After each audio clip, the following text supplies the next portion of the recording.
You ask Tiger to solve. This deals with linear equations with one unknown. The final result is a equals 3/2. Let's solve it step by step. Group all a terms on the left side of the equation. Subtract 6a from both sides. Group like terms. Simplify the arithmetic.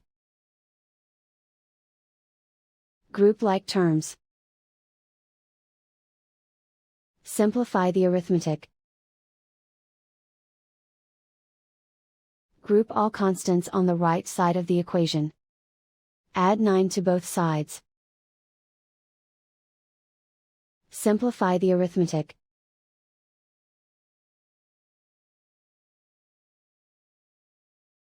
Isolate the a. Divide both sides by -4. Cancel out the negatives. Simplify the fraction. Cancel out the negatives.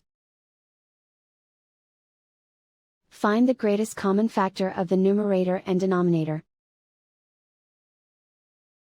Factor out and cancel the greatest common factor. And so the final result is a equals 3/2.